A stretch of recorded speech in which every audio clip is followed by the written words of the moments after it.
Assalamualaikum warahmatullahi wabarakatuh. Topik kali ini adalah eksternalitas dan solusinya. Pertama, kita akan belajar tentang externality teori, kemudian bagaimana solusinya dari sisi private sector, public sector, dan kemudian bagaimana perbedaan antara metode untuk menyelesaikannya, dan terakhir konklusi. Salah satu topik dari eksternalitas adalah global warming. Jadi, pemanasan global ini akibat dari emisi karbon dioksida dialami oleh seluruh dunia. Jadi efeknya akan dialami oleh seluruh dunia.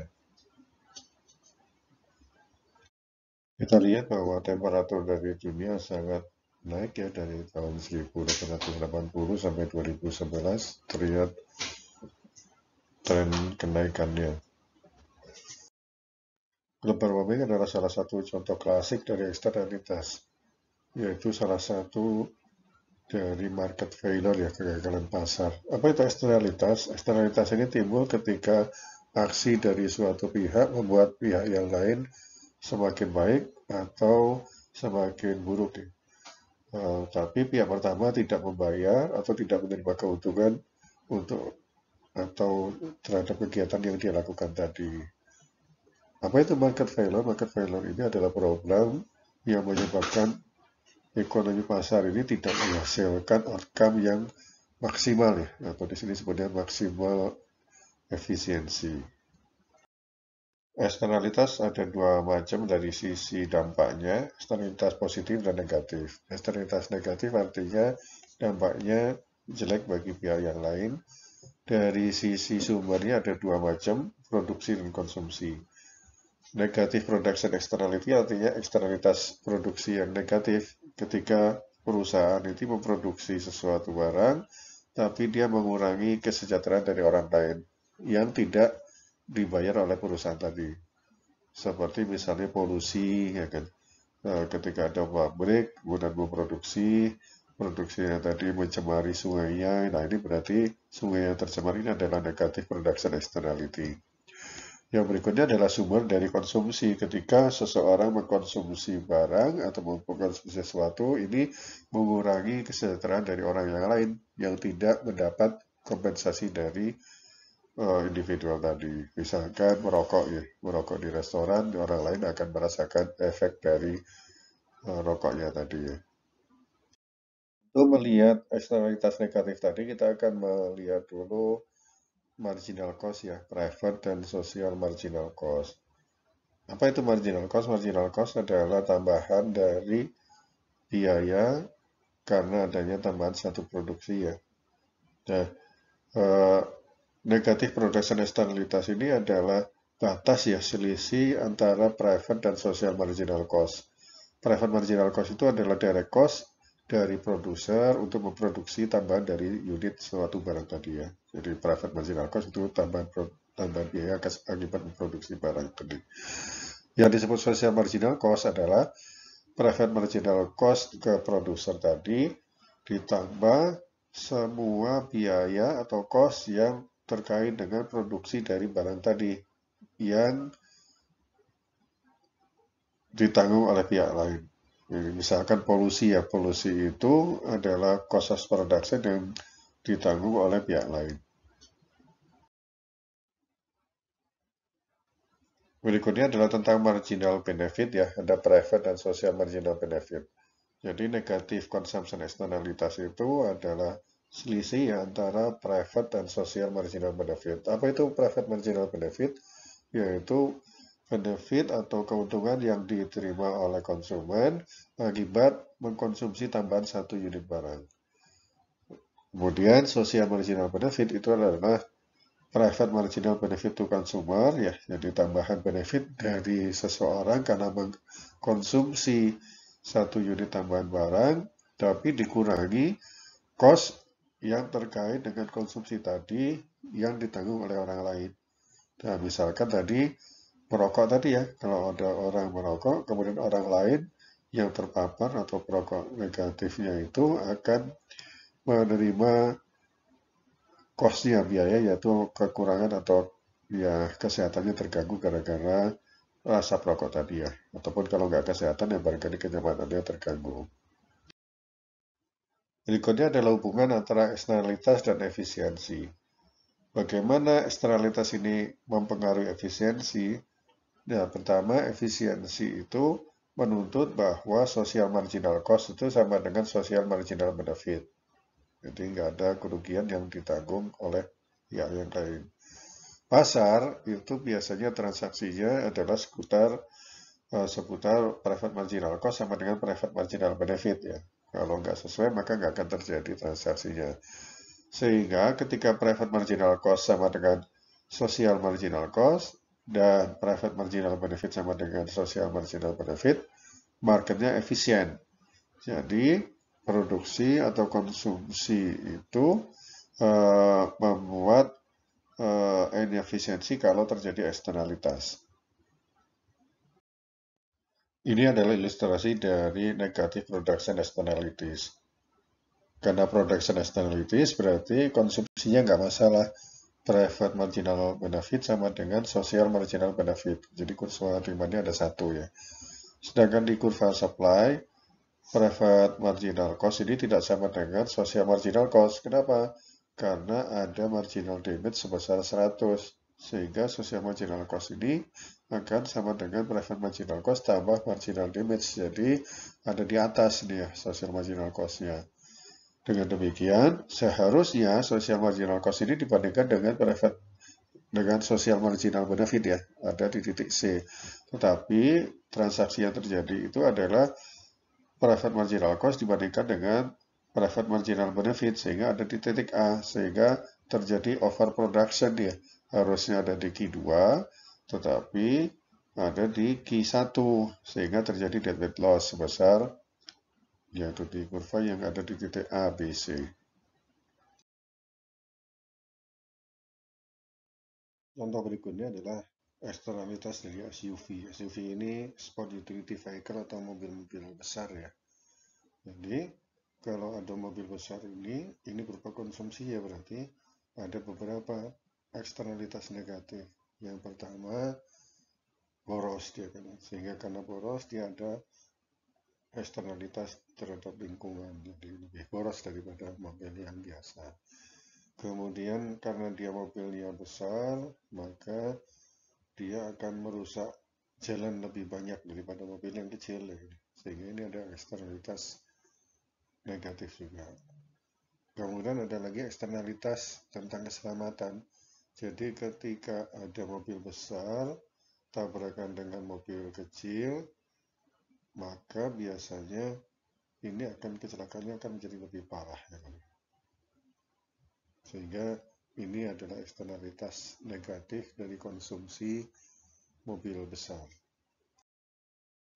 Berikutnya ini adalah negative consumption externalities dari konsumsi rokok. Jadi karena consumption externalitas, maka kurva supply-nya hanya satu, karena private marginal cost dan social marginal cost-nya sama ya. Yang berbeda adalah private marginal benefit dengan social marginal benefit. Di sini karena ada marginal damage, maka social marginal benefitnya lebih kecil daripada private marginal benefit, sehingga terjadi overconsumption itu Q1 itu ini ya yang terjadi, padahal seharusnya adalah di Q2 karena harusnya social marginal benefit disandingkan dengan social marginal cost, yaitu di titik C, sehingga terjadi deadweight loss di kurva ABC. Positive externalities adalah ya ada dua ya, berarti positive production externality artinya ketika perusahaan itu memproduksi suatu barang, dia memberikan kesejahteraan atau meningkatkan kesejahteraan bagi orang lain, tetapi perusahaan itu tidak menerima kompensasi dari orang lain tersebut. Kemudian kalau positive consumption externality, ketika seseorang mengkonsumsi sesuatu, maka konsumsinya tadi meningkatkan kesejahteraan dari orang lain, tapi orang tersebut tidak menerima kompensasi dari orang yang meningkat kesejahteraannya tadi. Contohnya seperti ini, ketika perusahaan memproduksi minyak ya atau eksplorasi minyak, maka sebenarnya terjadi hal yang menguntungkan atau mensejahterakan buat masyarakat. Tetapi di sini perusahaan tersebut hanya menerima pembayaran yang sebesar transaksinya aja. Efek-efek yang lain tidak diperoleh oleh perusahaan.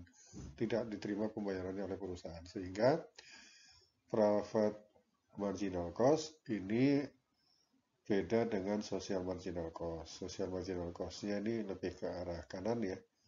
Sedangkan private marginal benefit dan social marginal benefit-nya ini sama. Karena ini adalah ini ya, karena dari sisi produksi. Sehingga yang terjadi adalah underproduction karena yang ditransaksikan adalah sebesar private marginal cost dan private marginal benefit di titik A sehingga ada di Q1, sedangkan seharusnya social marginal cost ini dibandingkan dengan social marginal benefit di titik B harusnya Q2 sehingga terjadi dead weight loss atau kurang produksinya ya ini berarti ya underproduction.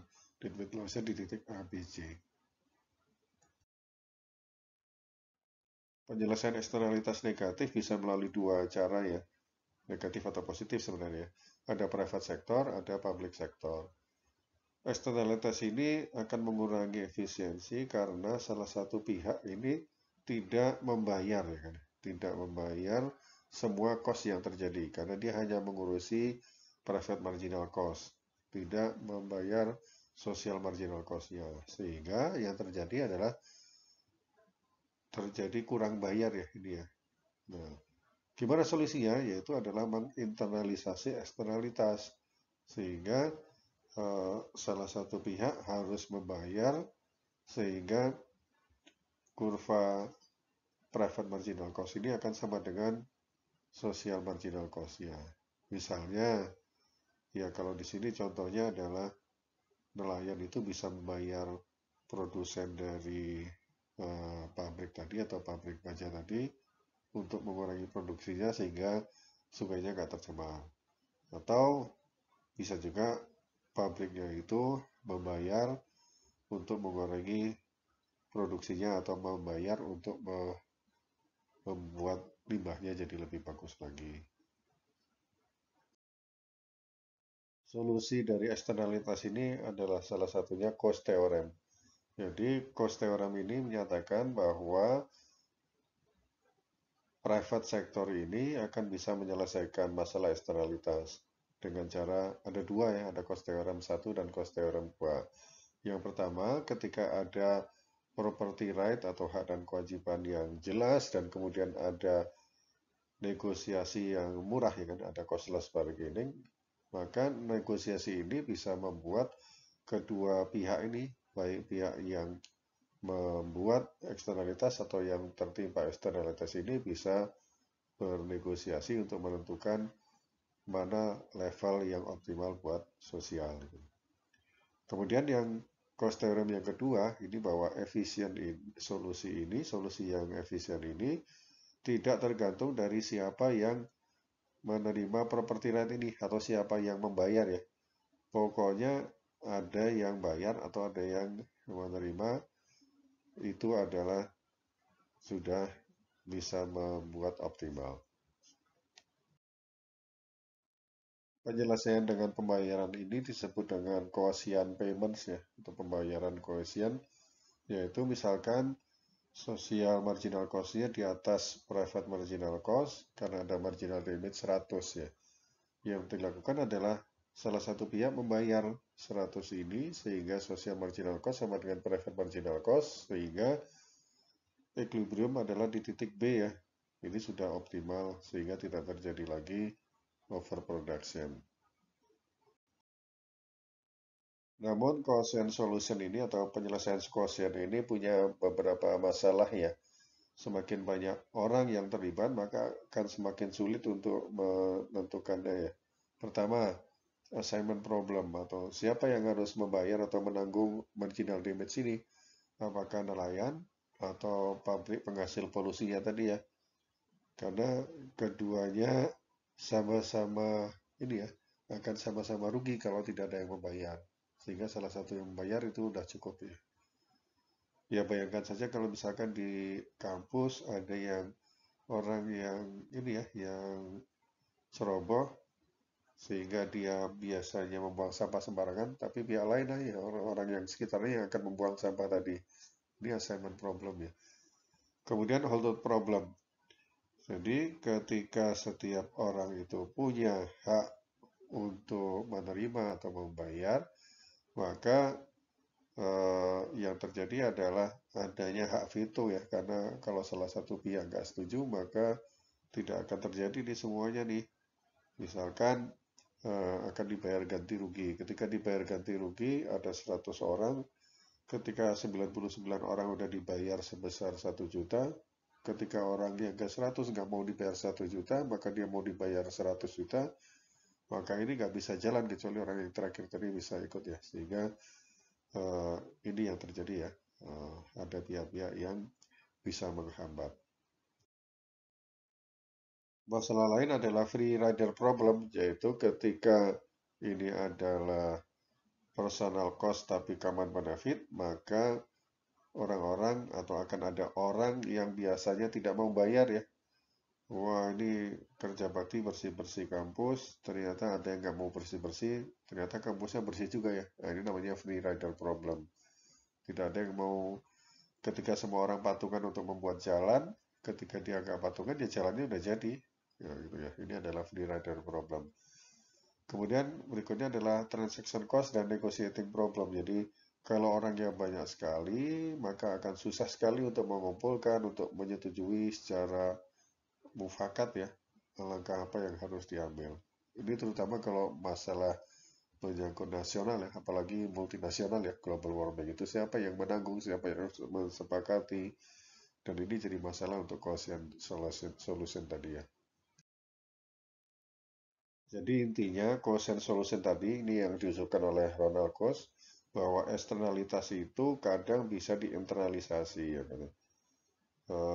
Ini suatu ide yang sangat brilian ya karena pada suatu competitive market maka ada juga mekanisme pasar yang bisa menyelesaikan eksternalitas ini. Tapi ini hanya terbatas untuk yang small scale atau yang eksternalitas yang lokal karena kalau tadi ya kalau large scale atau global ini mencari kesepakatannya akan sulit.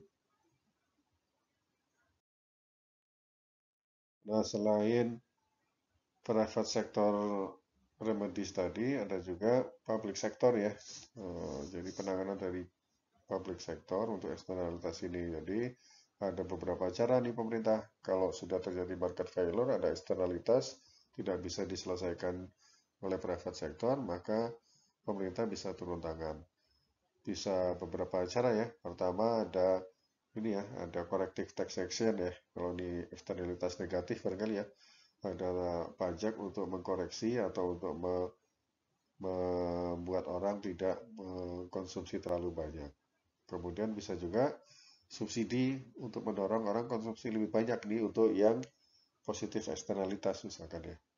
Atau sekaligus atau sekalian ya menetapkan peraturan untuk mengubah perilaku atau penggunaan dari suatu barang tadi, baik positif maupun negatif ya. Corrective taxation dan subsidi ini bisa dijalankan untuk mengubah private marginal cost atau marginal benefit ini tanpa mengubah social marginal cost dan social marginal benefit. Sehingga seolah-olah ini menginternalisasi eksternalitas, tapi oleh pemerintah ya, oleh public sector. Nah, pajak untuk memperbaiki eksternalitas ini biasanya disebut dengan Pigovian tax ya. Caranya begini, ketika ada marginal damage sehingga private marginal cost ini lebih kecil daripada social marginal cost, maka pemerintah menetapkan pajak sebesar marginal damage-nya tadi. Sehingga akhirnya private marginal cost ini akan sama dengan social marginal cost. Sehingga ketika disandingkan dengan social marginal benefit, equilibriumnya adalah di titik B, sudah titik yang efisien atau optimal ya. Bila terjadi marginal benefit, maka private marginal cost ini lebih tinggi daripada social marginal cost. Maka yang dilakukan pemerintah adalah memberikan subsidi sebesar marginal benefit tadi, sehingga private marginal cost ini akan sama dengan social marginal cost. Sehingga equilibrium adalah di titik B, pertemuan antara social marginal cost dengan social marginal benefit. Sudah titik yang optimal.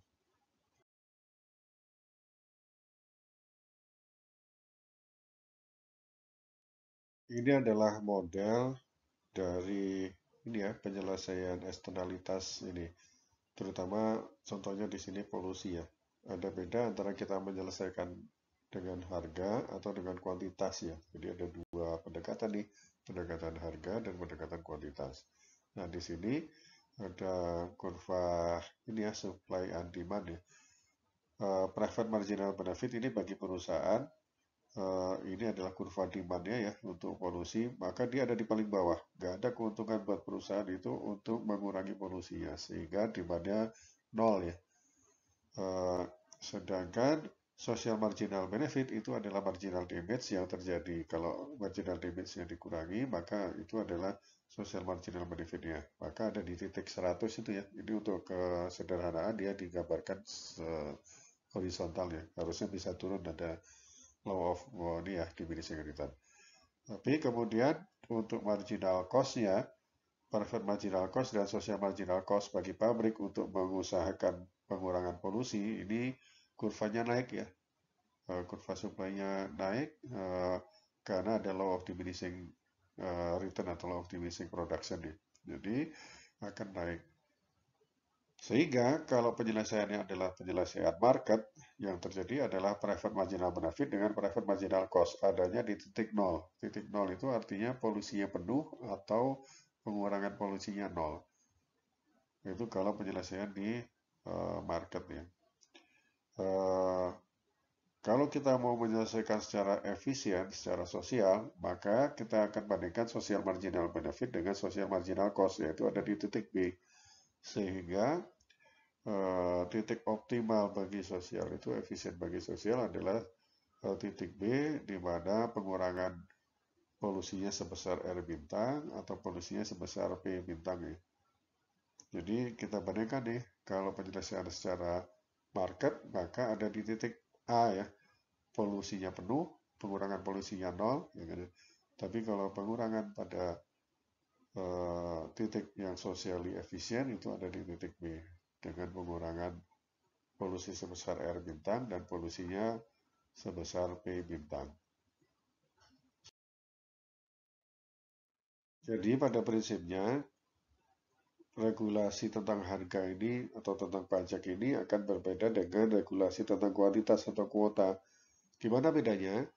Jadi kalau dalam grafik tadi, solusi efisien itu adalah social marginal benefit sama dengan social marginal cost.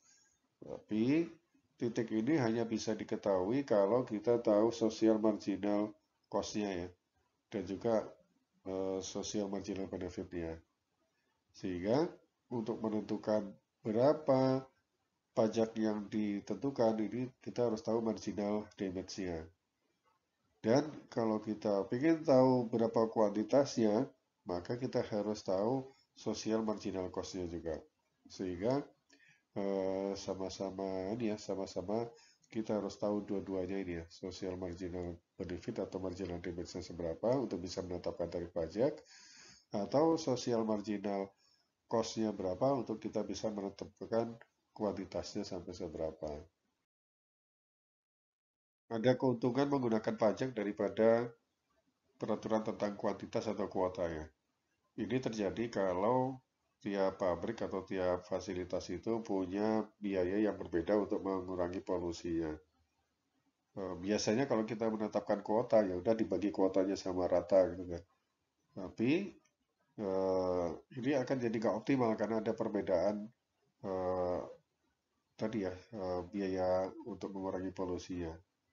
Sehingga kalau kita menetapkan pajak, maka otomatis kita bisa mengarah ke satu marginal damage-nya atau mengarah pada setiap pabrik akan punya perbedaan produksinya tergantung dari struktur biaya mereka untuk mengurangi polusinya.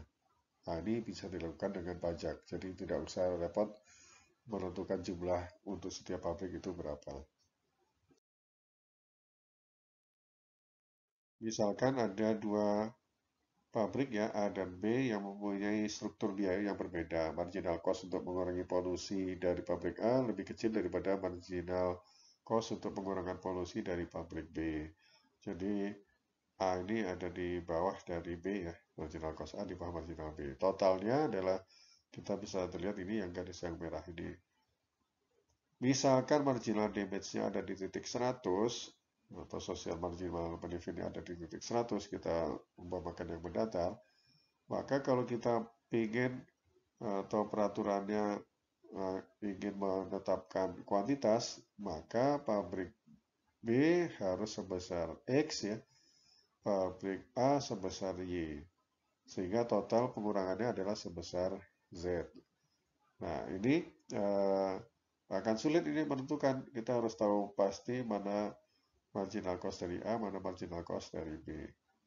Untuk gampangnya, ketika kita tetapkan pajak sebesar 100, maka masing-masing perusahaan, masing-masing pabrik ini akan langsung menyesuaikan untuk A karena dia dapat titiknya adalah optimal di titik Y. Kalau dia marginal damage-nya 100, maka dia akan berproduksi sampai di titik situ. Sedangkan B akan sampai di titik X saja. Jadi sebenarnya ada 2 tambah 1 sebenarnya ya. Ada 3 kebijakan yang bisa dilakukan. Pertama, quantity ya. Jadi diatur pihak A sampai seberapa tadi, pihak B sampai seberapa kuantitas yang harus dikurangi polusinya. Bisa juga kemudian melalui corrective test, yaitu Pigouvian tax ya. Ditetapkan marginal damage-nya sekian atau social marginal benefit-nya sekian, maka ditetapkan tarif sekian, maka perusahaan masing-masing akan berproduksi pada titik yang efisien bagi mereka. Yang ketiga, bisa juga melalui quantity, tapi kemudian ada peraturan bahwa bisa tradable ya, bagi perusahaan yang barangkali pengurangan polusinya lebih murah, dia bisa menjual ya, menjual haknya kepada perusahaan yang pengurangan polusinya lebih tinggi. Sehingga sama-sama akan ada pada titik yang efisien tadi ya, ketemu di titik X dan Y tadi ya, yang sama-sama efisien bagi kedua perusahaan. Hal lain yang harus dipertimbangkan untuk menetapkan kebijakan ini, apakah menggunakan pajak atau tarif atau menggunakan kuantitasnya. Ini tergantung dari ketidakpastian terhadap biaya pengurangan polusinya ini tadi ya. Jika biaya pengurangan produksi itu sangat tinggi, sehingga kemungkinan kalau kita menggunakan kuota, maka ini akan mahal ya kan, bila perusahaan harus patuh terhadap kuota yang ditetapkan. Ini kalau cost-nya sangat tinggi. Untuk menghindari itu, biasanya menggunakan harga atau menggunakan pajak. Nah, sehingga perusahaan bisa menyesuaikan produksinya atau menyesuaikan pengurangan polusinya sampai cost-nya itu sama dengan pajak ya. Seperti yang tadi ya, pajaknya yang sudah kita lihat tadi.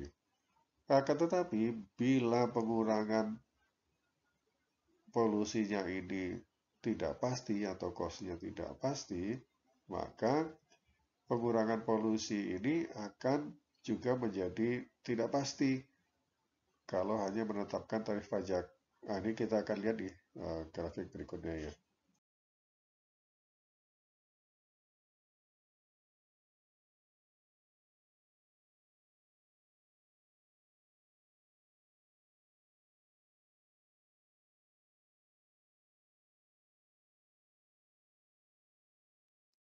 Contoh pertama adalah global warming.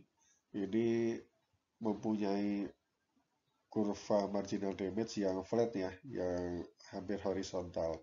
Sehingga ketika pemerintah nggak tahu nih secara pasti berapa marginal cost-nya, diperkirakan marginal cost-nya adalah MC1, kemudian marginal damage-nya adalah seperti itu yang mendatar ya, maka pertemuannya adalah di titik C.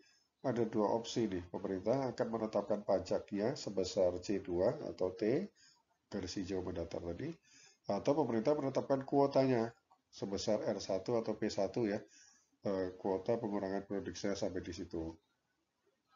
Bila ternyata marginal cost-nya lebih tinggi dari MC1, Maka yang terjadi adalah bila penetapannya itu menggunakan kuota, maka deadweight loss-nya akan sangat besar ya di titik A, B, C.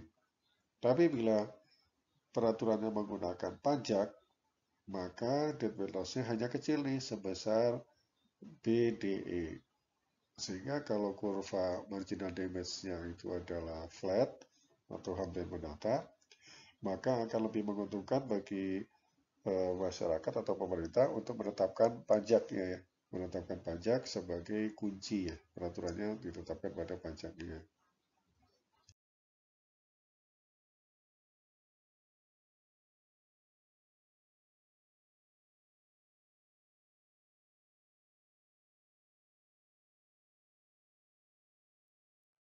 Akan tetapi bila kasusnya adalah ini ya limbah nuklir ya, kebocoran nuklir, ini karakteristiknya adalah marginal damage-nya itu adalah steep ya, atau sangat curam. Sehingga sama seperti tadi ketika pemerintah kita tidak tahu seberapa marginal cost-nya, maka diperkirakan marginal cost-nya MC1, kemudian marginal damage-nya lebih curam tadi ya, maka ada dua opsi nih, menetapkan pajak sebesar T atau menetapkan kuota sebesar R1 ya atau P1 ya. Ketika ternyata marginal cost-nya ini lebih besar, maka yang terjadi adalah marginal damage atau bukan marginal damage ya, deadweight loss dari penetapan kuota ini akan lebih kecil daripada deadweight loss ketika menggunakan tarif pajak. Sehingga pada saat atau pada kondisi marginal damage yang sangat tinggi, sangat curam, ini kemungkinan yang harus dilakukan adalah kuotanya, sehingga bukan pajaknya, tapi berbagai syarat-syarat tentang nuklir tadi yang harus dinikat ya. Prosedur keselamatannya, segala macam itu aturannya bukan harga lagi, tapi aturan ke kuota atau ya tentang kuota sampai seberapa polusinya ini harus dikurangi. Jadi bila ada ketidakpastian mengenai biaya pengurangan polusi tadi, maka bila menggunakan pajak, maka cost-nya akan lebih kecil. Tapi menggunakan pajak ini akan eh, tidak bisa mengontrol jumlah polusi yang harus dikurangi. Eh, jadi jumlah polusi yang harus dikurangi itu akan bisa dikontrol lebih ketat bila menggunakan kuantitasnya. Sehingga penggunaan mana nih, mau menggunakan kuantitas atau menggunakan pajak, itu sangat tergantung dari eh, apakah pemerintah atau ya sosial itu ingin mengurangi biaya atau ingin mengurangi atau ingin jumlah polusinya yang tetap. Jadi singkatnya, eksternalitas ini timbul ketika tindakan dari salah satu pihak ini mengakibatkan dampak terhadap pihak yang lain, tapi pihak yang pertama tidak menerima kompensasi ya, mau menerima ataupun bayar ya, tidak ada kompensasi karena dampak ini. Nah, karena tidak ada kompensasi terhadap dampak ini, maka market akan gagal ya. Market tidak mempertimbangkan ini. Maka ketika terjadi market failure, maka intervensi dari pemerintah itu bisa dilaksanakan atau harus dilaksanakan ya. Intervensi pemerintah ini bisa berupa dua macam ya solusinya. Bisa menggunakan harga atau bisa menggunakan kuantitas. Harga itu dengan pajak dan subsidi, kuantitas itu ya peraturan ya regulasi, kuota atau mandatnya. Mana yang lebih bagus? Ini sangat tergantung dari banyak faktor ya.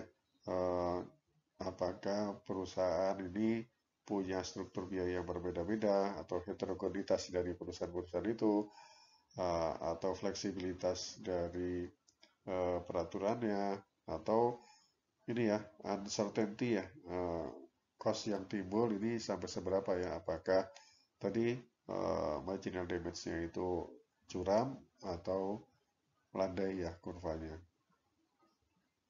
sehingga metode yang mana yang dipilih itu sangat tergantung pada kondisi-kondisi ini.